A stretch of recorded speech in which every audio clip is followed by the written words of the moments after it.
Excuse me madam, ಹೇಗಿದ್ದಾನೆ ನಿಮ್ಮ ಮಗ ಈಗ?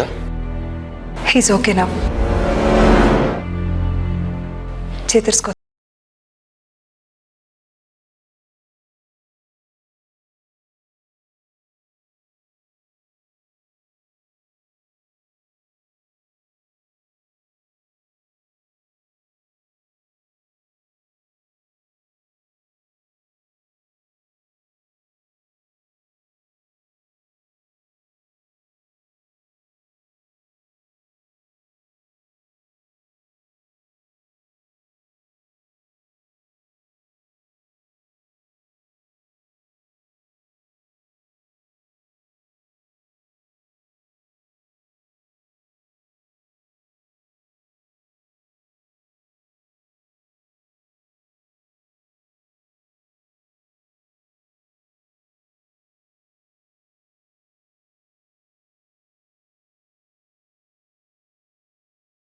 ಹೆದರಕ್ ಶುರು ಮಾಡ್ದ. ಮೋಸ್ಟ್ಲಿ ಇವ್ರಿಗೆ ಪೊಲೀಸವ್ರ ಕಂಡ್ರೆ ಭಯ ಅಂತ ಅನ್ಸುತ್ತೆ. ಇನ್ ಮುಂದೆ ಆದಿ ನೋಡೋದಕ್ಕೆ ಯಾವ ಪೊಲೀಸರು ಬರಬಾರ್ದು, ಆಗ ನಾನು ನೋಡ್ಕೊಂತೀನಿ. Thank you doctor. ಮತ್ತೇನಾದ್ರೂ ಈ ರೀತಿ ಆದರೆ ನನಗೆ ಇನ್ಫಾರ್ಮ್ ಮಾಡಿ. ಸರಿ.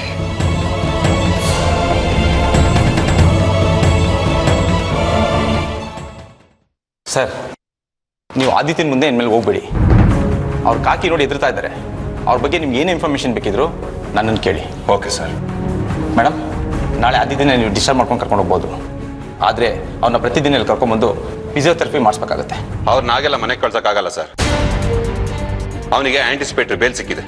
ಸ್ಟೇಷನ್ಗೆ ಬಂದು ರಿಪೋರ್ಟ್ ಮಾಡ್ಕೋಬೇಕಾಗತ್ತೆ. ಆಮೇಲೆ ಬೇಕಾದ್ರೆ ಕೋರ್ಟ್ ಇರೋ ದಿನ ಮಾತ್ರ ಬಂದರೆ ನಡೆಯುತ್ತೆ. ಆದರೆ ಈಗ ಅವ್ನು ಕ್ಯೂರ್ ಆಗೋವರೆಗೂ ನಮ್ಮ ಸುಪರ್ದಿನಲ್ಲೇ ಇರಬೇಕಾಗತ್ತೆ. ಡಾಕ್ಟರ್ ಆಗಿ ನನ್ನ ಕಡೆಯಿಂದ ಏನು ಹೇಳಬೇಕು ಅದು ಹೇಳೋದಾಯ್ತು. ಇನ್ನು ನಿಮಗೆ ಬಿಟ್ಟಿದ್ದು. ಮೇಡಮ್, ನನಗೂ ನಿಮ್ಮ ಮೇಲೆ ಸಿಂಪತಿ ಇದೆ, ಬಟ್ ಐ ಆಮ್ ಹೆಲ್ಪ್ಲೆಸ್. ನೀವು ನನ್ನ ಮುಂದೆ ಕಣ್ಣೀರು ಹಾಕೋದ್ರಿಂದ ಏನೂ ಪ್ರಯೋಜನ ಆಗಲ್ಲ. ಅದ್ರ ಬದಲು ಅರ್ಪಿತಾ ಅವ್ರ ಮುಂದೆ ಕಣ್ಣೀರು ಹಾಕಿದ್ರೆ ಏನಾದ್ರು ಪ್ರಯೋಜನ ಆಗ್ಬೋದು. ಐ ಮೀನ್, ಅರ್ಪಿತಾ ಅವ್ರ ಕೇಸನ್ನು ವಾಪಸ್ ತಗೊಳ್ಳೋದಕ್ಕೆ ಹೇಗೆ ಸೂರ್ಯ ಅವ್ರನ್ನ ಒಪ್ಪಿಸಿದ್ರು, ಹಾಗೆ ಆದಿತ್ಯ ಅವ್ರ ಮೇಲೆ ಹಾಕಿರೋ ಕೇಸನ್ನು ವಾಪಸ್ ತಗೊಳ್ಳೋದಕ್ಕೆ ಅರ್ಪಿತಾ ಅವ್ರ ಹತ್ರ ರಿಕ್ವೆಸ್ಟ್ ಮಾಡ್ಕೊಳ್ಳಿ. ನಾನು ಸೂರ್ಯ ಅವ್ರ ಹತ್ರ ಅರ್ಪಿತನ್ ಕೇಸ್ನ ವಾಪಸ್ ತಗೊಳ್ಳಿ ಅಂತ ರಿಕ್ವೆಸ್ಟ್ ಮಾಡಿದ್ದು ನಿಮ್ಗೆ ಹೇಗೆ ಗೊತ್ತಾಯ್ತು? ಅದು ಆರ್ಯ ಸರ್ ಹೇಳಿದ್ರು ಮೇಡಮ್. ನಾನು ನಿಮ್ಮ ವೆಲ್ ವಿಷರ್ ಆಗಿ ಒಂದು ಮಾತು ಹೇಳ್ತಾ ಇದ್ದೀನಿ. ನೀವು ರಂಜಿತಾ ಅವ್ರ ಸ್ಕೂಲಲ್ಲಿ ಕೆಲಸ ಮಾಡ್ತಾ ಇದ್ದೀರಾ. ರಂಜಿತಾ ಅವ್ರಿಗೆ ಚಿದಂಬರಂ ಅವ್ರ ಪರಿಚಯ ಇದೆ. ಚಿದಂಬರಂ ಅವ್ರಿಗೆ ಅರ್ಪಿತಾ ಅವರು ತುಂಬಾ ಪರಿಚಯ. ಈ ಪರಿಚಯದ ಒಂದು ಲಿಂಕ್ ಇಟ್ಕೊಂಡು ರಂಜಿತಾ ಅವ್ರ ಮುಖಾಂತರ ಅರ್ಪಿತಾ ಅವ್ರಿಗೆ ಹೇಳಿಸಿದ್ರೆ ಅರ್ಪಿತಾ ಅವರು ಕೇಸನ್ನ ವಾಪಸ್ ತಗೊಬಹುದು. ಆಗ ನಿಮ್ಮ ಮಗ ಆದಿತ್ಯನ ಮೇಲಿರೋ ಕೇಸು ಕ್ಲೋಸ್ ಆಗುತ್ತೆ. ನೀವು ಸ್ಟೇಷನ್ ಕೋರ್ಟು ಅಂತ ಅಲಿದೆ ನಿಮ್ಮ ಮಗನ್ನ ವಾಪಸ್ ಮನೆಗೆ ಕರ್ಕೊಂಡು ಹೋಗ್ಬೋದು. ಸ್ವಲ್ಪ ಯೋಚನೆ ಮಾಡಿ.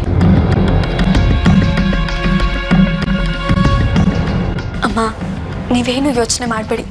ಅರ್ಪಿತಾ ಆಂಟಿ ಆದಿತ್ಯನ ಮೇಲೆ ಹಾಕಿರೋ ಕೇಸ್ನ ವಾಪಸ್ ತಗೊಳ್ಳೋ ಹಾಗೆ ನಾನು ಮಾಡ್ತೀನಿ. ಬೇಡ ಸಾಕ್ಷಿ, ನೀನು ಒಂದ್ಸಲ ರಂಜಿತ್ ಹತ್ರ ಕೇಳ್ಕೊಳಕ್ ಹೋಗಿ ನಾನು ತುಂಬಾ ಕಷ್ಟ ಅನುಭವಿಸ್ಬಿಟ್ಟಿದ್ದೀನಿ. ಈ ಕೇಸ್ ಕ್ಲಿಯರ್ ಆದ್ರೆ ಆದಿತ್ಯನ ಹೆಲ್ತ್ ಇಂಪ್ರೂವ್ ಆಗೋದಕ್ಕೆ ಹೆಲ್ಪ್ ಆಗುತ್ತೆ. ಇಲ್ಲ ಅಂದ್ರೆ ಅವನ್ನ ಈ ಸ್ಥಿತಿನಲ್ಲಿ ಕೋರ್ಟು ಕಚೇರಿ ಅಂತ ಹೇಳ್ಕೊಂಡು ಹೋಗ್ತಾರೆ. ಅರ್ಥ ಮಾಡ್ಕೊಳ್ಳಿ.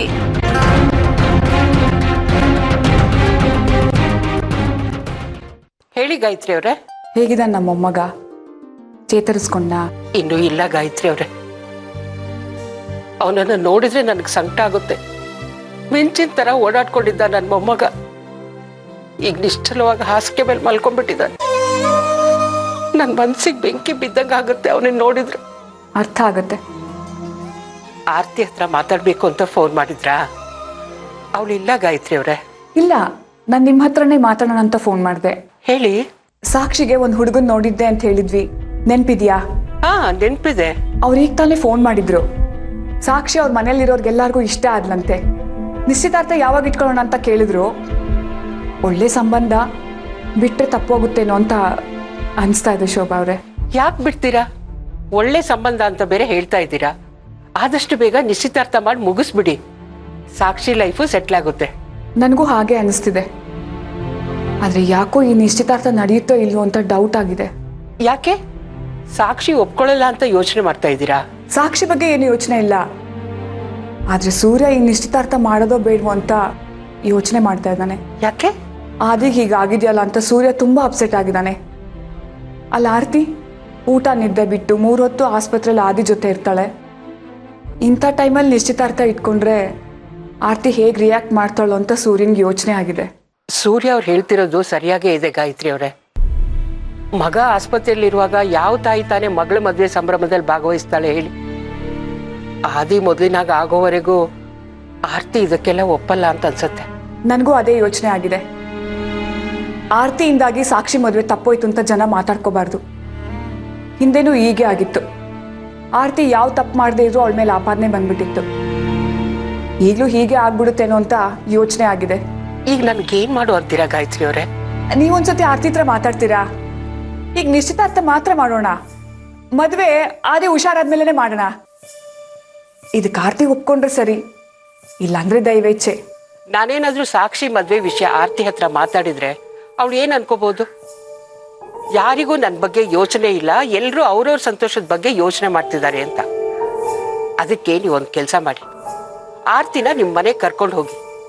ಗಂಡನ ಜೊತೆ ಇದ್ರೆ ಅವಳಿಗೂ ಒಂದು ಮಾರಲ್ ಸಪೋರ್ಟ್ ಸಿಕ್ಕಾಗತ್ತೆ. ಆಗ ನೀವು ನೇರವಾಗಿ ಸಾಕ್ಷಿ ಮದ್ವೆನ ಅವಳ ಹತ್ರನೇ ಮಾತಾಡ್ಬೋದು. ನೀವು ಹೇಳೋದು ಸರಿ. ಆದಷ್ಟು ಬೇಗ ಆರ್ತಿ ನಮ್ಮ ಮನೆಗೆ ಕರ್ಕೊಂಬರೋ ವ್ಯವಸ್ಥೆ ಮಾಡ್ತೀನಿ. ಸರಿ, ಥ್ಯಾಂಕ್ ಯು ಶೋಭಾ ಅವರೇ. ಹಲೋ, ನಾನು ಸಾಕ್ಷಿ. ಹಾಂ ಗೊತ್ತಾಯ್ತು, ಹೇಳಿ ಸರ್. ಹೇಳಿ ಸಾಕ್ಷಿ, ಎಷ್ಟು ದಿವಸ ಆಯ್ತು ನಿಮ್ಮನ್ನು ನೋಡಿ, ನಿಮ್ಮ ಧ್ವನಿ ಕೇಳಿ. ನನ್ನ ಫೋನ್ ನಂಬರ್ ಇನ್ನೂ ಚೇಂಜ್ ಆಗಿರಲಿಲ್ಲ. ಯು ಮೀನ್ ನಾನು ನಿಮಗೆ ಕಾಲ್ ಮಾಡ್ಬೋದಿತ್ತು ಅಂತನಾ?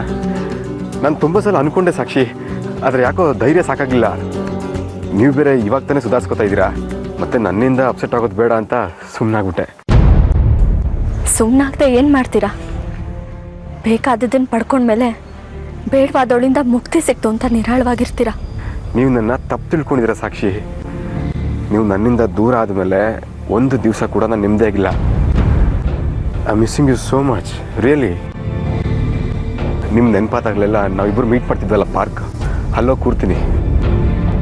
ಆದರೆ ಅದೇನೋ ನೀವು ಇಲ್ಲದೇ ಇರೋ ಪಾರ್ಕಲ್ಲಿ ಕೂರೋಕ್ಕಾಗಲ್ಲ, ಎದ್ದು ಬಂದುಬಿಡ್ತೀನಿ ನಾನು. ಈಗ ಎಲ್ಲಿದ್ದೀರಾ ನೀವು? ನಾನು ಗೆಸ್ಟ್ ಹೌಸಲ್ಲಿದ್ದೀನಿ. ಯಾಕೆ? ನಾನು ನಿಮ್ಮನ್ನ ಮೀಟ್ ಮಾಡಬೇಕಿತ್ತು.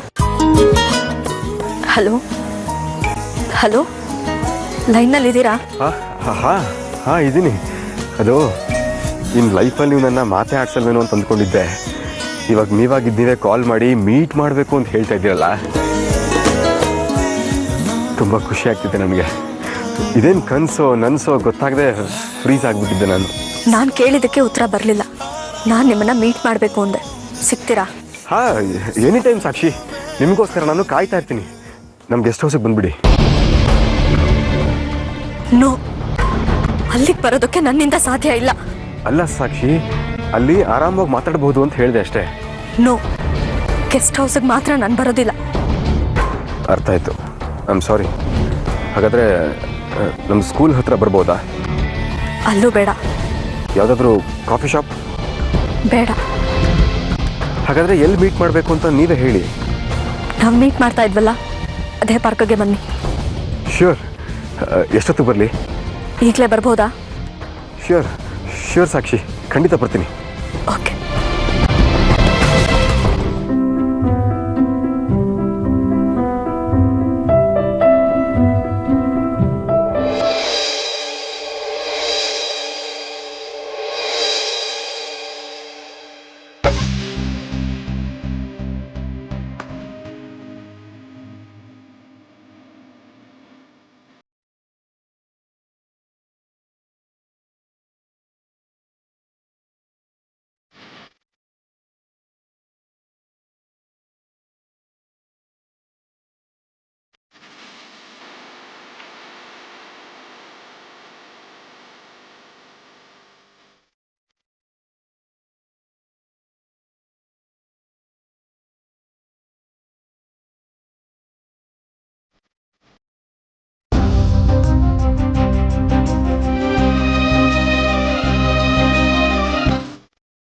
ಹಾಯ್ ಸಾಕ್ಷಿ.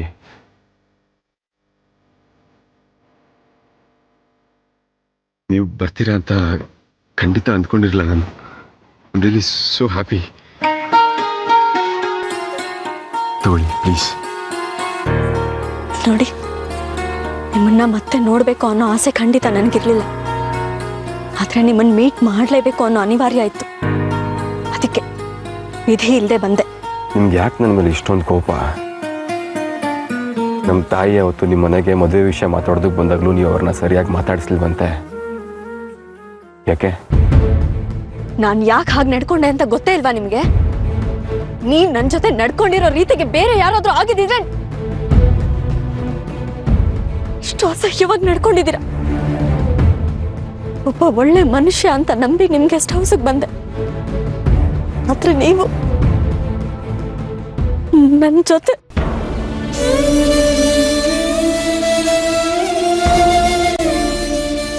ನಾನು ನಿಮ್ಮ ಜೊತೆ ಕೆಟ್ಟದಾಗಿ ನಡ್ಕೊಂಡೆ ಅಂತ ನಿಮ್ಗೆ ಕೋಪ ಅಲ್ವಾ? ಕೈ ಬಿಡಿ ರಂಜಿತ್, ಕೈ ಬಿಡಿ ಅಂದೆ. ಇಲ್ಲ ಸಾಕ್ಷಿ, ಈ ಕೈನ ಇನ್ನು ಯಾವತ್ತೂ ಬಿಡಲ್ಲ ನಾನು. ಈಗ ನೀವು ಕೈ ಬಿಡದೆ ಹೋದ್ರೆ ನಾನು ಜೋರ ಕಿರ್ಚ್ಕೊಳ್ತೀನಿ ಅಷ್ಟೇ. ಬಿಡಿ. ನನಗೆ ಯಾವ ಹೆದರಿಕೆನೂ ಇಲ್ಲ. ಏನು ಬೇಕಾದರೂ ಆಗಲಿ, ನನ್ನ ಪ್ರಾಣ ಬೇಕಾದರೂ ಹೋಗಲಿ, ಆದರೆ ಹಿಡಿದಿರೋ ಕೈನ ಮಾತ್ರ ನಾನು ಯಾವತ್ತೂ ಬಿಡಲ್ಲ. ಈಗ ಮಾತ್ರ ಸಭ್ಯಸ್ತನ ತರ ಮಾತಾಡ್ತೀರಾ? ಅವತ್ ನನ್ನ ಜೊತೆ ಪ್ರಾಣಿ ತರ ನಡ್ಕೊಂಡ್ರಲ್ಲ, ಹೇಗ್ರಿ ಮನಸ್ಸು ಬಂತು ನಿಮ್ಗೆ? ಈಗ ನೀವು ಕೈ ಬಿಡದೆ ಹೋದ್ರೆ ಬೀದಿನಲ್ಲಿ ನಿಮ್ ಮರ್ಯಾದೆ ಕಳ್ಕೊಳ್ತೀರಾ ಅಷ್ಟೇ. ಬಿಡಿ ಕೈ. ನೀವು ಅನ್ಕೊಂಡಿರೋ ಹಾಗೆ ನಾನು ನಿಮ್ಮ ಜೊತೆ ಕೆಟ್ಟದಾಗಿ ನಡ್ಕೊಂಡಿಲ್ಲ ಸಾಕ್ಷಿ.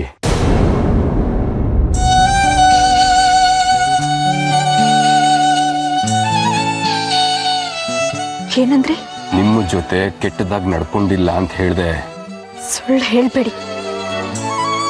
ನಾನು ನಿಮ್ ಗೆಸ್ಟ್ ಹೌಸ್ ಅಲ್ಲಿ ರೂಮಲ್ಲಿ ಮಲ್ಕೊಂಡಿದ್ದು, ನಿಮ್ ಡ್ರೆಸ್ ಬಿದ್ದಿದ್ದು ಎಲ್ಲ ಸುಳ್ಳ? ಅದೆಲ್ಲ ನಿಜಾನೇ ಸಾಕ್ಷಿ. ನಾನು ಅವತ್ತು ನಿಮಗೆ ಜ್ಯೂಸಲ್ಲಿ ನಿದ್ದೆ ಬರೋ ಮಾತ್ರೆ ಹಾಕೊಟ್ಟಿದ್ದೆ. ನೀವು ನಿದ್ದೆ ಮಾಡಿದ್ರಿ, ಅಷ್ಟೇ ಅಲ್ಲಿ ನಡೆದಿದ್ದು. ಮತ್ತೆ ನೀವೇ ಹೇಳಿದ್ರಿ ಜೊತೆ ನೀವು ಕೆಟ್ಟದಾಗಿ ನಡ್ಕೊಂಡಿದ್ದೀರಾ ಅಂತ. ಅದೆಲ್ಲ ನಿಮ್ಮನ್ನ ನಂಬಿಸೋದಕ್ಕೆ ನಾನು ಹೇಳಿದ್ದು ಸುಳ್ಳು ಸಾಕ್ಷಿ.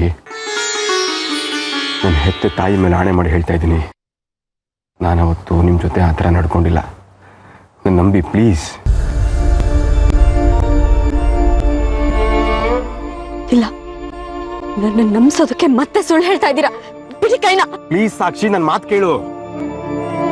ಒಂದು ಹುಡುಗಿಗೆ ಅವಳ ಗೌರವ ಎಷ್ಟು ಮುಖ್ಯ ಅಂತ ನಂಗೆ ಚೆನ್ನಾಗಿ ಗೊತ್ತು. ಅವಳ ಗೌರವಕ್ಕೆ ಮಸಿ ಬಳಿಯೋ ಕೆಲಸ ನಾನು ಖಂಡಿತ ಮಾಡಲ್ಲ. ಇಲ್ಲ, ನಾನು ನಿಮ್ಮ ಮಾತನ್ನ ನಂಬೋದಿಲ್ಲ. ಬಿಡಿ ಕೈನ. ನಿಮಗೆ ನಂಬಿಕೆ ಬರಲಿಲ್ಲ ಅಂದ್ರೆ ಮೆಡಿಕಲ್ ಚೆಕಪ್ ಮಾಡಿಸ್ ನೋಡಿ, ಅದು ನಿಮಗೆ ನಂಬಿಕೆ ಬರುತ್ತೆ. ನಿಜವಾಗ್ಲೂ ನೀವು ನನ್ನ ಜೊತೆ ತಪ್ಪಾಗಿ ನಡ್ಕೊಂಡಿಲ್ವಾ? ನಿಮ್ಮ ಮನೆಗೂ ಹೇಳ್ತಾ ಇದ್ದೀನಿ ಸಾಕ್ಷಿ, ನಾನು ನಿಮ್ಮ ಜೊತೆ ಕೆಟ್ಟದಾಗಿ ನಡ್ಕೊಂಡಿಲ್ಲ. ನನಗೆ ನೀವು ಬೇರೆಯವ್ರನ್ನ ಮದುವೆ ಮಾಡ್ಕೊಡೋದು ಇಷ್ಟ ಇರಲಿಲ್ಲ ಸಾಕ್ಷಿ. ಅದಕ್ಕೆ ನೀವು ಕುಡಿಯೋ ಜ್ಯೂಸಲ್ಲಿ ನಿದ್ರೆ ಬರೋ ಔಷಧಿ ಬರೆಸ್ದೆ. ನೀವು ಎಚ್ಚರ ಆದಮೇಲೆ ನಿಮ್ಮ ಜೊತೆ ಕೆಟ್ಟದಾಗಿ ನಡ್ಕೊಂಡಿದ್ದೀನಿ ಅನ್ನೋ ನಂಬಿಕೆ ಬರೋ ಥರ ಮಾತಾಡಿದೆ. ನೀವು ಅದನ್ನ ನಂಬಿದ್ರಿ, ಅಪ್ಸೆಟ್ ಆದ್ರಿ. ಅಷ್ಟೇ ನಡೆದಿದ್ದು ಸಾಕ್ಷಿ. ಪ್ಲೀಸ್ ನನ್ನ ನಂಬಿ.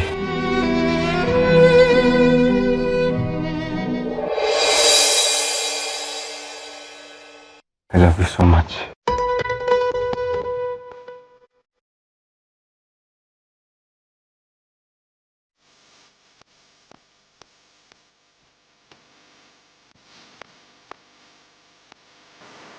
ಯಾಕೆ ಸುಳ್ಳು ಹೇಳಿದ್ರಿ? ನನ್ನನ್ನು ಇಷ್ಟು ಪ್ರೀತಿಸ್ತೀರಾ ಅಂತ ಮೊದಲೇ ಹೇಳಕ್ಕಾಗ್ಲಿಲ್ವಾ ನಿಮ್ಗೆ? ನೀವ್ ಹೇಳಿದ ಒಂದು ಸುಳ್ಳಿಂದ ನಮ್ಮನೇಲಿ ಇಷ್ಟೆಲ್ಲ ಅನಾಹುತಗಳಾಯ್ತು ಗೊತ್ತಾ?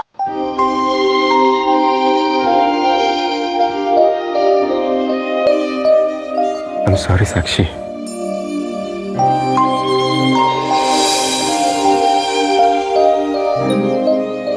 ನನ್ನಿಷ್ಟು ಪ್ರೀತಿಸ್ತೀರಾ ಅಂತ ಹೇಳಿದಿದ್ರೆ ಮನೇಲಿ ಎಲ್ಲರನ್ನು ಅಪೋಸ್ ಮಾಡಿ ನಾನು ನಿಮ್ಮನ್ನೇ ಮದುವೆ ಆಗ್ತಿದ್ದೆ. ಆದ್ರೆ ನಿಮ್ ಒಂದು ಸುಳ್ಳಿಂದ ನಮ್ಮ ಫ್ಯಾಮಿಲಿ ಎಷ್ಟೆಲ್ಲ ಕಷ್ಟ ಅನುಭವಿಸ್ತಾ ಇದೆ ಗೊತ್ತಾ? ನಾನು ಸೂಸೈಡ್ ಮಾಡ್ಕೊಳಕ್ ಹೋದೆ, ಅದಕ್ಕೆ ಕಾರಣ ನೀವು ಅಂತ ಗೊತ್ತಾಗಿ ಆದಿ ನಿಮ್ಮನ್ನ ಕೊಲ್ಲೋದಕ್ಕೆ ಬಂದು ಅರೆಸ್ಟ್ ಆದ. ಅವನ ಮೇಲೆ ಕೊಟ್ಟಿರೋ ಕಂಪ್ಲೇಂಟ್ ನ ವಾಪಸ್ ತಗೊಳ್ಳಿ ಅಂತ ನಾನು ನಿಮ್ಮ ಹತ್ರ ಕೇಳೋದಕ್ಕೆ ಬಂದೆ. ಅಮ್ಮನೇ ನನ್ನನ್ನು ನಿಮ್ಮ ಹತ್ರ ಕಳಿಸಿದ್ದಾರೆ ಅನ್ಕೊಂಡು ಡ್ಯಾಡಿ ಆರ್ಯ ಇಬ್ರು ಅಮ್ಮನ ಹತ್ರ ಜಗಳ ಮಾಡಿದ್ರು. ಇದಕ್ಕೆಲ್ಲ ಕಾರಣ ಅರ್ಪಿತಾ ಆಂಟಿ ಅನ್ಕೊಂಡು ಆದಿ ಅರ್ಪಿತಾ ಆಂಟಿನ ಕೊಲ್ಲೋದಕ್ಕೆ ಹೋಗಿದ್ದ. ಅರ್ಪಿತಾ ಆಂಟಿನೂ ಅವನ ಮೇಲೆ ಕಂಪ್ಲೇಂಟ್ ಕೊಟ್ರು. ಈಗ ಆದಿ ಕೈ ಕಾಲು ಆಡಿಸ್ತಾ ಇರೋ ಸ್ಥಿತಿನಲ್ಲಿದ್ದಾನೆ. ಹೀಗೆಲ್ಲ ಆಗುತ್ತೆ ಅಂತ ನನಗೆ ಖಂಡಿತ ಗೊತ್ತಿರಲಿಲ್ಲ ಸಾಕ್ಷಿ. ಐ ಆಮ್ ರಿಯಲಿ ಸಾರಿ.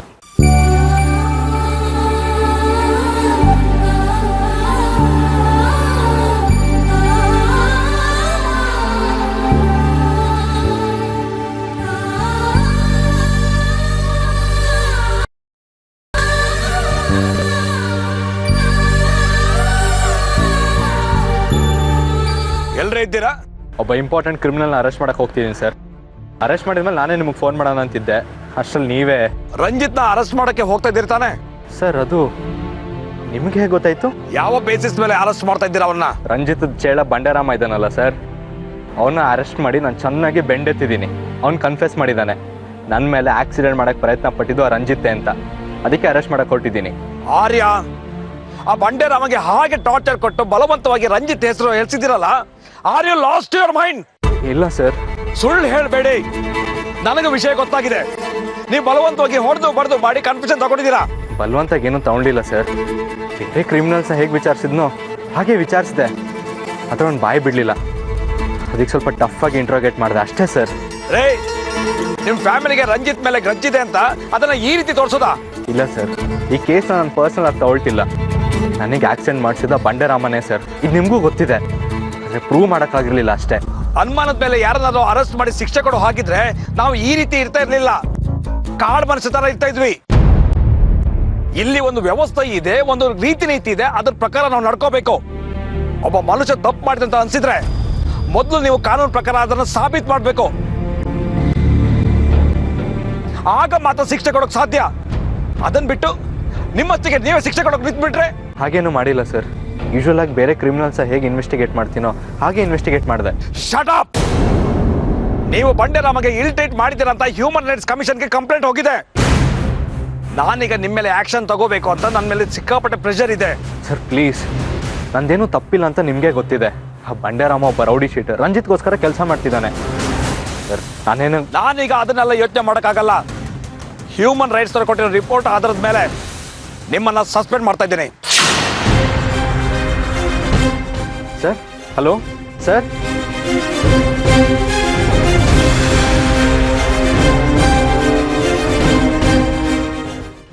ನನ್ನ ಜೊತೆ ಜಗಳ ಮಾಡಬೇಕು ಅಂತಾನೆ ಬಂದಿದ್ರಿ ಅಲ್ಲ ಇವತ್ತು ನೀವು? ಅಯ್ಯೋ ಇಲ್ಲ, ಅದು ನಿಮ್ಮಿಂದ ಒಂದು ಸಹಾಯ ಆಗ್ಬೇಕಿತ್ತು. ನನ್ನಿಂದ ಆಗೋದಾದ್ರೆ ಖಂಡಿತ ಮಾಡ್ಕೊಡ್ತೀನಿ. ಏನು ಅಂತ ಹೇಳಿ? ನಮ್ಮ ಅಣ್ಣ ಆದಿತ್ಯನ ಯಾರು ಹೊಡೆದು ಬಡ್ದು ತುಂಬಾ ಹಿಂಸೆ ಕೊಟ್ಟಿದ್ದಾರೆ. ಈಗ ಅವನು ಹಾಸ್ಪಿಟಲಲ್ಲಿ ಅಡ್ಮಿಟ್ ಆಗಿದ್ದಾನೆ. ಮಾತು ಕೂಡ ಆಡದೆ ಇರುವಂಥ ಸ್ಥಿತಿಲಿದ್ದಾನೆ. ಅರ್ಪಿತಾ ಆಂಟಿ ಬೇರೆ ಆದಿ ಮೇಲೆ ಕೇಸ್ ಹಾಕಿದ್ದಾರೆ. ಈ ಕಂಡೀಷನ್ನಲ್ಲಿ ಅವನು ಪೊಲೀಸು ಕೋರ್ಟು ಕಚೇರಿ ಅಂತ ಅಲಿಯೋಕ್ಕಾಗತ್ತಾ? ಅವನಿಗೆಷ್ಟು ಕಷ್ಟ ಆಗುತ್ತೆ ಅಂತ ನೀವೇ ಯೋಚನೆ ಮಾಡಿ. ಅದಕ್ಕೆ ಅಟ್ಲೀಸ್ಟ್ ಆ ಕೇಸ್ ಆದರೂ ಡ್ರಾಪ್ ಔಟ್ ಆದರೆ ತುಂಬ ಹೆಲ್ಪ್ ಆಗುತ್ತೆ. ಅರ್ಪಿತಾ ಆಂಟಿ ಈಗ ಚಿದಂಬರಂ ಅವ್ರ ಜೊತೆ ಸೇರ್ಕೊಂಡಿದ್ದಾರೆ. ನಿಮಗೆ ಚಿದಂಬರಂ ತುಂಬ ಕ್ಲೋಸ್ ಅಲ್ವಾ? ಅವ್ರ ಮೂಲಕ ಅರ್ಪಿತಾ ಆಂಟಿ ಈ ಕೇಸ್ನ ವಾಪಸ್ ತಗೊಳ್ಳೋ ಹಾಗೆ ಮಾಡ್ಬೋದಲ್ವಾ? ಇದೊಂದು ಹೆಲ್ಪ್ ಮಾಡಿ ಪ್ಲೀಸ್. ಆದಿತ್ಯನ ಮೇಲಿರೋ ಕೇಸು ಕ್ಲೋಸ್ ಆಯಿತು ಅಂದ್ಕೊಳ್ಳಿ. Thank you Ranjit, thank you so much. ಆದರೆ ಒಂದು ಕಂಡೀಷನ್ ಸಾಕ್ಷಿ. ಏನು? ನೀವು ನನ್ನ ಬಿಟ್ಟು ಬೇರೆ ಯಾರನ್ನು ಮದುವೆ ಮಾಡ್ಕೊಳ್ಳಲ್ಲ ಅಂತ ನನಗೆ ಮಾತು ಕೊಡಬೇಕು. ನೀವಿಷ್ಟೆಲ್ಲ ಹೇಳಿದ್ಮೇಲೆ ನಾನು ಇನ್ನೊಬ್ಬರನ್ನ ಮದುವೆ ಆಗೋದನ್ನ ಇಮ್ಯಾಜಿನ್ ಮಾಡ್ಕೊಳ್ಳೋದಕ್ಕಾದ್ರೂ ಆಗತ್ತಾ? ನಾನು ಈ ಜನ್ಮದಲ್ಲಿ ಮದುವೆ ಅಂತಾದರೆ ಅದು ನಿಮ್ಮನ್ನೇ. Thank you so much. ಇವಾಗ ನನಗೆ ಸಮಾಧಾನ ಆಯಿತು. ನೀವು ಮನೆಗೆ ಹೋಗಿ ಧೈರ್ಯವಾಗಿ ಹೇಳಿ, ಆದಿತ್ಯನ ಮೇಲೆ ಕೊಟ್ಟಿರೋ ಕಂಪ್ಲೇಂಟ್ನ ವಾಪಸ್ ತಗೊಳ್ಳೋದಕ್ಕೆ ಅರ್ಪಿತಾ ಅವ್ರಿಗೆ ಚಿದಂಬರಂ ಮೂಲಕ ಹೇಳಿಸ್ತೀನಿ ನಾನು. Okay? Thank you Ranjit, thank you so much. So ನಮ್ಮ ಮದುವೆ ವಿಷಯ ಮಾತಾಡೋದಕ್ಕೆ ನಮ್ಮ ತಾಯಿನ ನಿಮ್ಮ ಮನೆಗೆ ಯಾವಾಗ ಕಳಿಸ್ಲಿ? ಮೊದಲು ಆದಿತ್ಯ ಹುಷಾರಾಗಿ ಮನೆಗೆ ಬರಲಿ, ಆಮೇಲೆ ನಾನೇ ನಿಮಗೆ ಫೋನ್ ಮಾಡ್ತೀನಿ. ನಿಮ್ಮ ತಾಯಿನ ಹೆಣ್ಣು ಕೇಳೋ ವಿಷಯಕ್ಕೆ ನಮ್ಮ ಮನೆಗೆ ಕಳಿಸಿ. Thank you so much. ನೀವು ಹೇಳಿದ ಕೇಳಿ ತುಂಬಾ ಖುಷಿ ಆಗ್ತಿದೆ ನನಗೆ. ಬಟ್ ನಿಮ್ಮ ಮನೇಲಿ ಸೂರ್ಯ ಅವರು ಮತ್ತು ಆರತಿ ಅವರು ಇದಕ್ಕೆ ಏನು ಹೇಳ್ತಾರೋ ಏನೋ. ಆ ವಿಷಯ ಬಿಡಿ, ಅವರನ್ನು ಒಪ್ಸೋ ಜವಾಬ್ದಾರಿ ನಂದು. ಆದರೆ ಅರ್ಪಿತಾ ಆಂಟಿ ಆದಿ ಮೇಲೆ ಹಾಕಿರೋ ಕೇಸ್ನ ವಾಪಸ್ ತಗೊಳ್ಳೋ ಹಾಗೆ ನೀವು ಮಾಡಬೇಕು. ಅದ್ರ ಬಗ್ಗೆ ನೀವೇನು ಯೋಚನೆ ಮಾಡಬೇಡಿ. ಆ ಕೇಸ್ ಕ್ಲೋಸ್ ಆಯಿತು ಅಂದ್ಕೊಳ್ಳಿ. Thank you Ranjit, thank you so much. ಒಂದು ವಿಷಯ ಅಂತೂ ನಿಜ, ನಾನು ನೀವು ಮದುವೆ ಆಗೋದನ್ನ ಯಾರಿಂದನೂ ತಪ್ಸಕ್ಕಾಗಲ್ಲ. I love you. Love you to.